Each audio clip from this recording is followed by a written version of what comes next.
Hello again. Today we're going to talk about technology integration in the 7th grade language arts class and changing assessments to reach all students. We're going to be changing our assessments by actually integrating different types of technology and changing how we do our assessments. The unit we are studying currently is our 6th unit and final unit of the year, and it was The Outsiders by S.E. Hilton. I have a great class of 7th grade students. They're bright and inquisitive, but they don't always really want to think about what they're having to do. They just want to do it.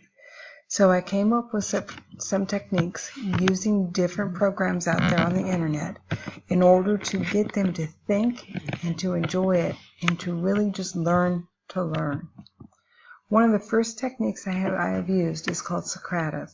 Socrative is an online quizzing, testing application where you can make long tests, like a cumulative test, or you can just make quick, short formative tests.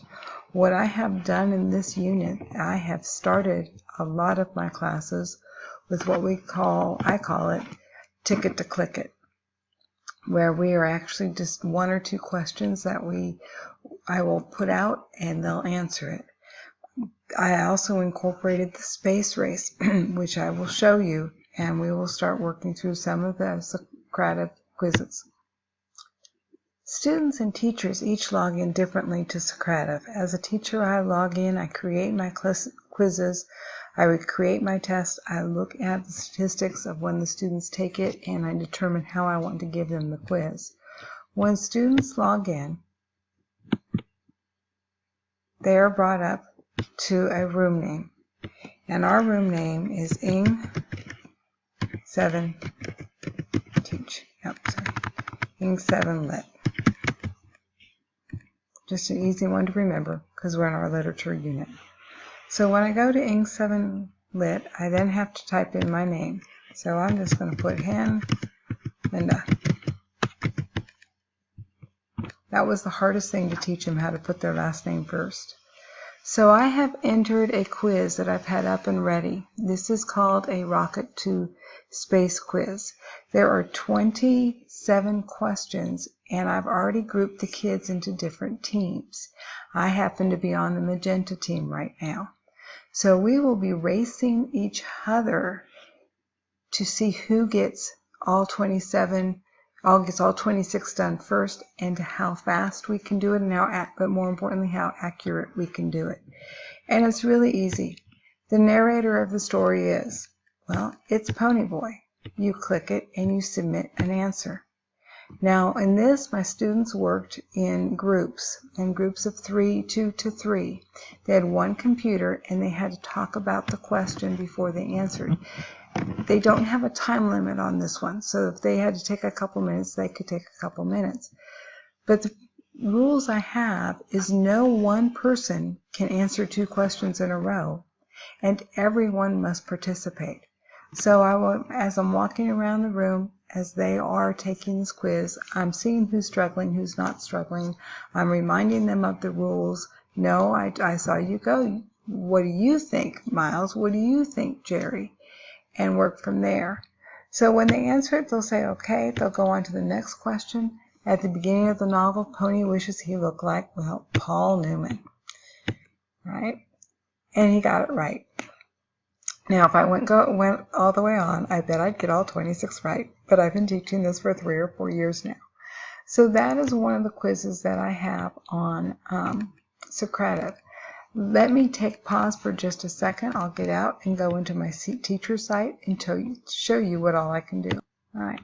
Now I've logged into my teacher site, and you can see on the top I still have my room name, Ing7 Lit. But I have a dashboard. I can manage my quizzes, and I can have live results. I'm going to pull the live results up right now because I use that quite often. I will have names hidden oftentimes, and it'll be up on the board for all the kids to see what's going on. The live results, when I'm doing an assessment quiz, silence, everyone's doing their own thing, I will have it on the board just to see how everyone is doing as far as time. But when I hit live results, I said, oh, look at that. The blue team and the magenta team are neck and neck.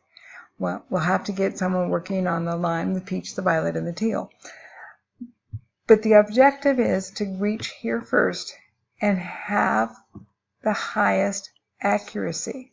I don't want kids just guessing. This is an assessment. And to see how they work together.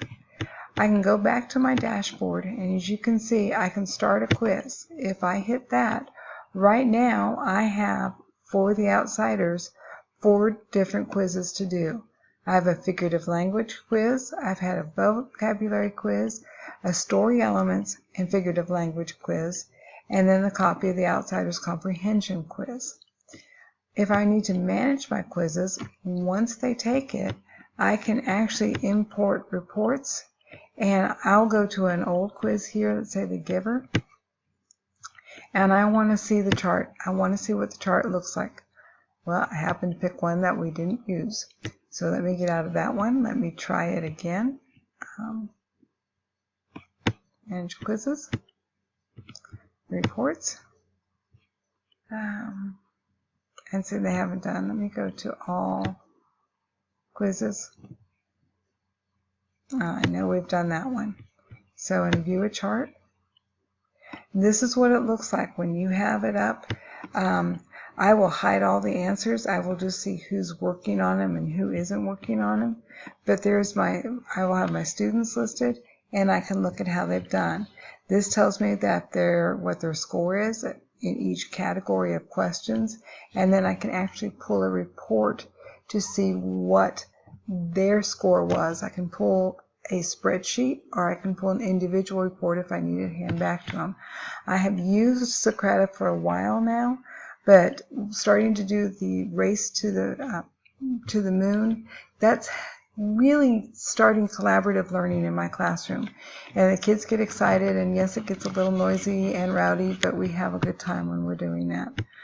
So that pretty much covers Socrata.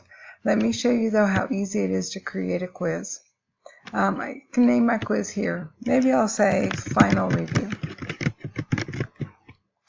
And I don't want to do multiple choice. I think I'm going to true or false. So I'm still in the outsiders, so I'm going to type a question. I'm going to say Johnny's, let me do pony. Ponies, you know, even though you're not watching me, I still know it, so I make mistakes. Pony's best friend is 2-bit.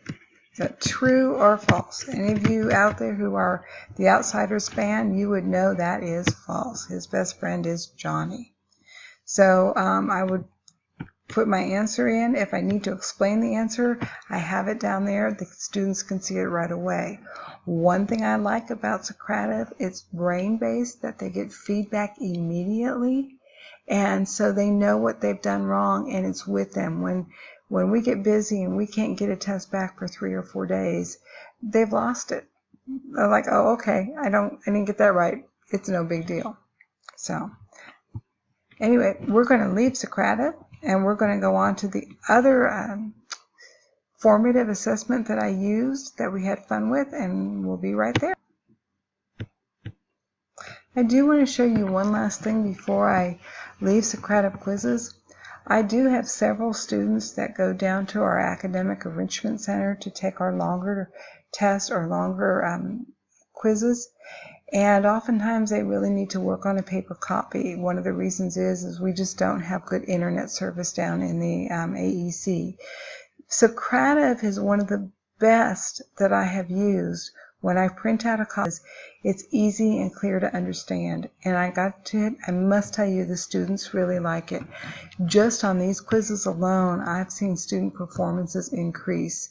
I think it's the use of the colors and the spacing just makes it easier for them. So that is an option for those of you out there who can't always do it online. I'll always print an extra one out so I have it just in case, you know, we have a copy machine, but we have no internet. So now we're going to move on, and I'm going to move on into Kahoot. Believe it or not, my daughter turned me on to Kahoot, and I know there's a lot of people out there who've used it. What I have done with it this year, or actually this unit, is I put it back on the students. We're coming into finals week, we're coming into review, so I gave them a study guide. And it was not detailed questions, it was simply understand the elements of fiction. Know what setting is.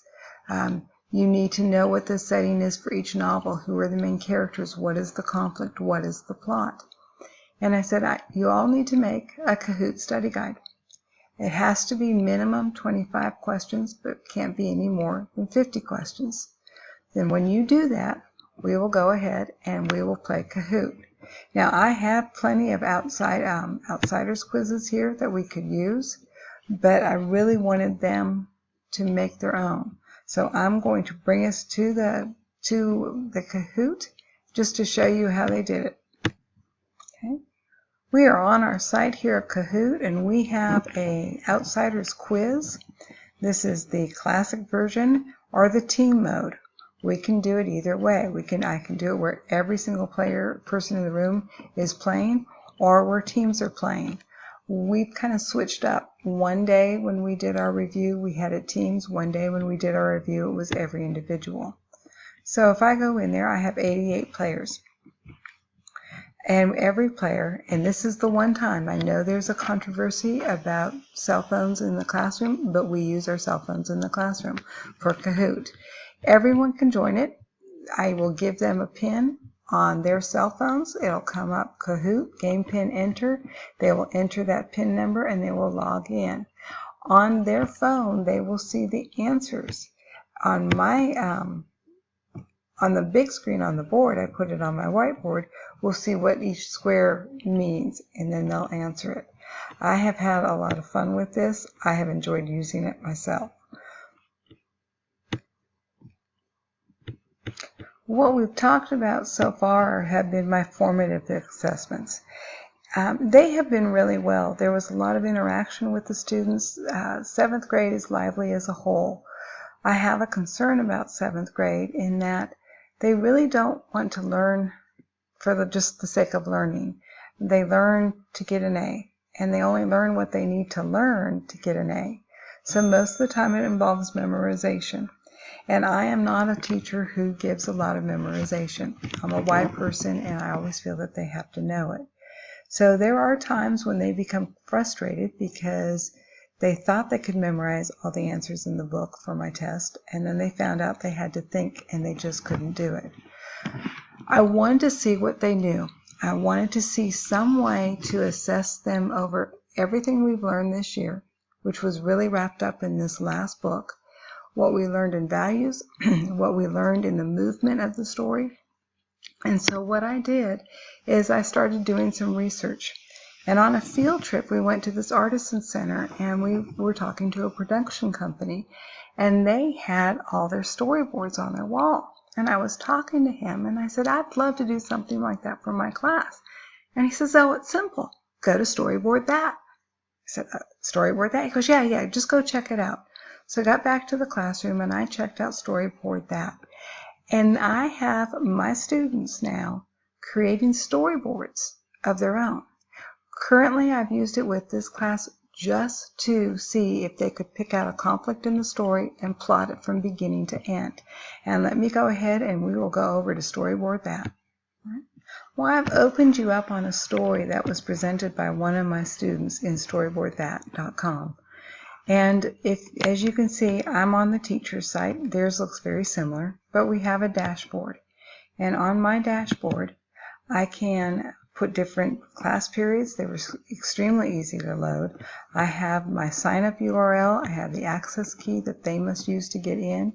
Each class also has its own separate key to get in just their class.